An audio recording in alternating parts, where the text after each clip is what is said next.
Assalamualaikum warahmatullahi wabarakatuh. Kembali lagi ke Jejak Portal. Kami Jejak Portal tidak mengadakan penelusuran malam ini, tapi membahas tentang kisah-kisah misteri.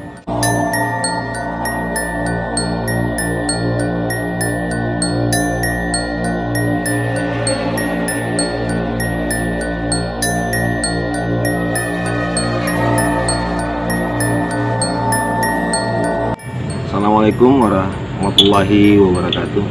Di dalam surat Al-Quran, yaitu Az-Zariyat ayat 56, tepatnya di juz 27, yang berbunyi A'udzubillahi minasyaitonirrajim, Bismillahirrahmanirrahim, wa ma khalaqtul jinna wal insa illa liya'budun, yang artinya, aku tidak menciptakan jin dan manusia hanya untuk menyembahku. Setelah kita mendengar isi surat tersebut, kita bisa mengambil satu kesimpulan bahwa mereka, jin dan makhluk astral yang lainnya, mereka adalah makhluk ciptaan Allah dan mereka nyata. Setan, jin, atau makhluk lainnya apakah termasuk makhluk gaib? Gaib itu juga terbagi atas yaitu 1 setan, jin, 3 siluman, dan 4 iblis. Apakah perbedaan dari keempat makhluk itu? Dari yang saya ketahui, dalam Al-Quran Allah berfirman pada surat Al-A'raf ayat 200, yang artinya, dan jika setan datang menggodamu, maka berlindunglah kepada Allah. Bisikan setan dalam jiwa manusia itu seperti jarum yang bersembunyi dalam cambuk. Dari keterangan surat tersebut bahwa setan itu sering mengganggu manusia lewat bisikan-bisikan yang bisa menyesatkan manusia itu sendiri. Sementara siluman itu adalah makhluk halus yang tinggal di dalam sebuah komunitas dan menempati suatu tempat. Mereka melakukan aktivitas sama seperti aktivitas kita manusia. Lah, kalau iblis? Sementara iblis adalah makhluk ciptaannya yang terus mengadakan pembangkangan dalam mengikuti perintah dari Allah Subhanahu wa Ta'ala. Ini yang lebih luas pembahasannya ini. Bagaimana kalau tentang makhluk Jin. Jin ini adalah makhluk astral yang bisa mewujudkan dirinya di dalam kehidupan atau di dalam alam manusia itu sendiri. Tapi kalau semacam babi ngepet atau semacam parakan, itu termasuk makhluk apa? Menurut yang saya ketahui bahwa parakang dan babi ngepet ini adalah seorang manusia atau manusia seperti kita yang melakukan ritual atau pesugihan dalam kehidupan mereka, yang menginginkan keabadian, yaitu umur yang panjang dan kekayaan atau harta yang sangat berlimpah melalui perjanjian antara manusia itu sendiri dengan jin. Nah, sekarang pembahasannya semakin mendalam. Saya tanyakan kepada Pak Batiar, apakah Pak Batiar bisa mewujudkan visual makhluk-makhluk astral yang ada di dunia ini?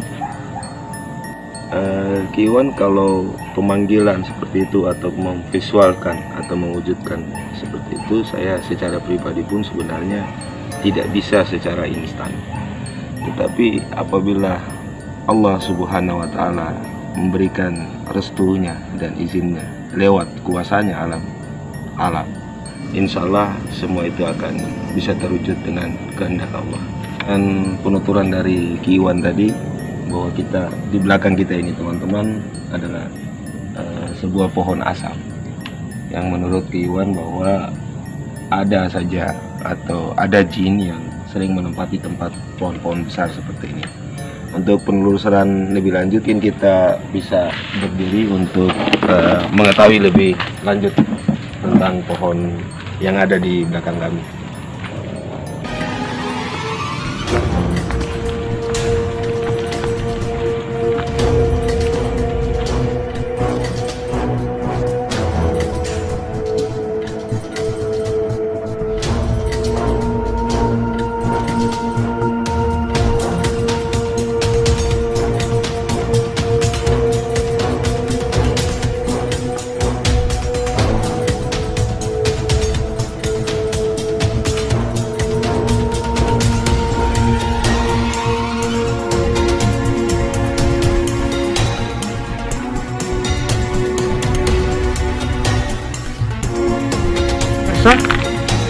Pada malam ini Pak Batiar akan mencoba membuktikan bahwa pohon asap ini suatu jin yang menempati pohon asap ini.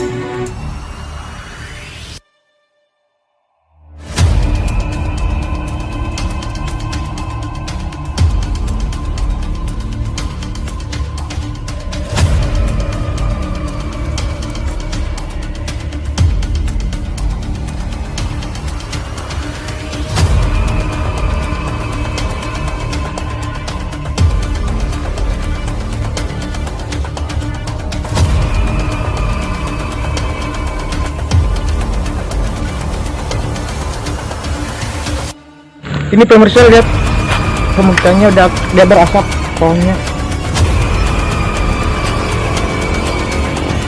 Pak Batiar sedang mengadakan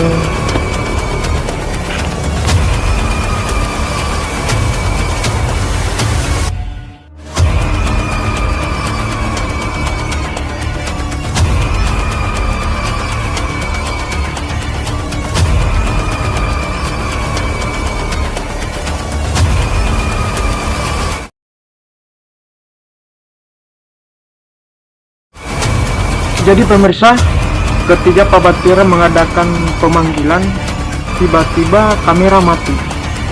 Menurut Pak Batiar sendiri, ada apa ini sampai kameranya mati? Ketika bangsa jin akan memperlihatkan wujudnya, maka banyak energi-energi atau kekuatan-kekuatan yang mengakibatkan benturan energi, sehingga bisa mengganggu keadaan di sekitar tempat tersebut, termasuk kamera tersebut. Baiklah saudara,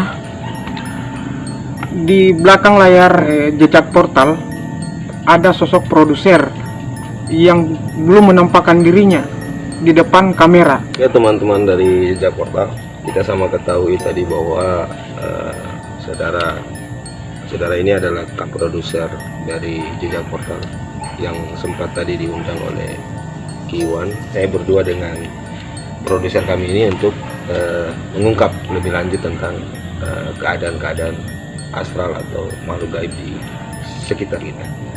Menurut kita Kang, dalam dunia gaib,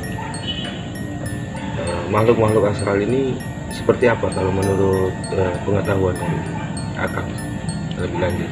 Assalamualaikum warahmatullahi wabarakatuh. Jadi mengenai makhluk astral ya, makhluk-makhluk astral itu adalah makhluk tak kasat mata. Mereka itu bisa berwujud jadi apapun seperti keinginan mereka. Makhluk-makhluk astral itu adalah suatu kelompok yang mendiami suatu tempat. Seperti yang Kang utarakan tadi, atau yang itu apakah bisa mempengaruhi pikiran dan kejiwaan dari manusia? Sebenarnya kalau saya pikir tidak. Tapi ketika manusia itu tidak mempunyai keimanan, bukan berarti saya mempunyai keimanan tinggi ya. Tetapi ketika manusia tidak mempunyai sedikit keimanan, itu bisa mempengaruhi oleh kehidupan makhluk-makhluk astral. Contohnya, kita melihat sosok pocong, kita takut. Otomatis kalau kita takut, kita akan namanya apa, jatuh mental. Dari mental itu kita akan berpikir sehingga jadi sakit. Gaib itu mereka nyata, asli nyata, tapi kita tidak perlulah mentakuti dengan keberadaan mereka. Karena kenapa? Tuhan sudah itu adalah makhluk yang mulia. sementara mereka itu adalah makhluk halus. Yang bedanya kita cuma beda alam. Mereka punya urusan lain di alam mereka, kita juga manusia punya urusan lain di alam kita. Minta maaf sebelumnya kan, Ya.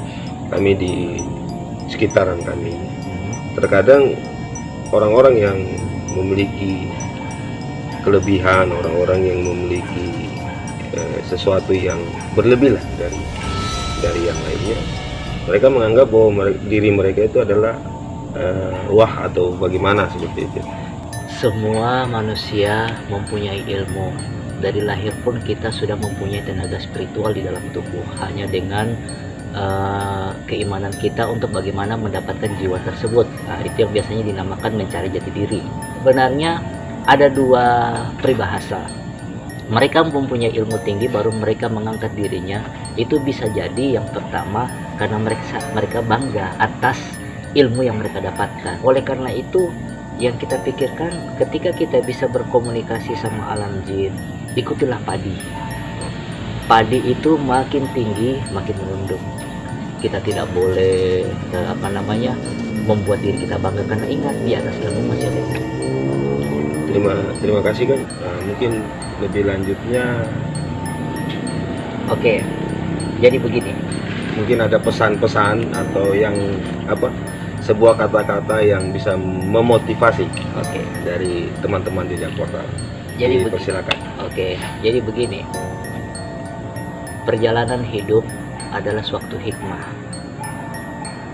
Dan hikmah dalam perjalanan hidup adalah suatu agenda yang kita buat. Meskipun hidup kita sudah diatur laut mahfuz atau kitab Allah, tapi kita bisa memperbaikinya sehingga kehidupan kita baik. Oleh karena itu, pesan saya, banyak konten-konten yang dibuat para youtuber misteri yang bisa memanggil jin atau itu, saya rasa jangan selalu dipersalahkan lah. Mereka itu membuat konten untuk menghibur, bukan untuk diyakini dan bahwa ini orang ilmunya hebat. Tidak, mereka cuma membuat konten untuk menghibur, untuk mengisi kekosongan, bukan pembodohan. Jadi kalau saya rasa seluruh konten-konten yang ada di YouTube, terutama di misteri, bukan hanya di Indonesia saja, di Amerika pun ada konten misteri yang namanya paranormal activity. Itu kan sebuah konten yang mempunyai sutradara, yang dimana sutradara itu mengatur strategi. Adapun penampakan asli atau tidak asli itu urusan mereka. Mereka cuman membuat kalian bagaimana yakin akan keberadaan gaib dan yakin akan keberadaan Allah Subhanahu wa taala. Untuk melawan jin itu untuk membuat manusia itu tidak takut atas kata jin. Jadi saya mohon kalau kata-kata saya salah di dalam konten ini, saya cuma bisa bilang kita youtuber menjalur ke istri sama-samalah kompak. Kita semua orang bodoh, tidak ada yang pintar, tidak ada yang melebihi. Jangan pernah takut apapun, meskipun dia makhluk yang besar, meskipun makhluk yang tinggi, jangan pernah takut apapun. Itu saja pesan saya. Melanjutkan apa keterangan dari Kang Indra tadi, bahwa ternyata sehebat-hebatnya kita manusia, kita setinggi-tingginya derajat kita dan sehebat-hebat pemahaman kita serta ilmu yang kita genggam, kita ini adalah hamba di mata Allah Subhanahu wa taala. Nantikan penelusuran kami di jejak portal yang selanjutnya, di jejak portal.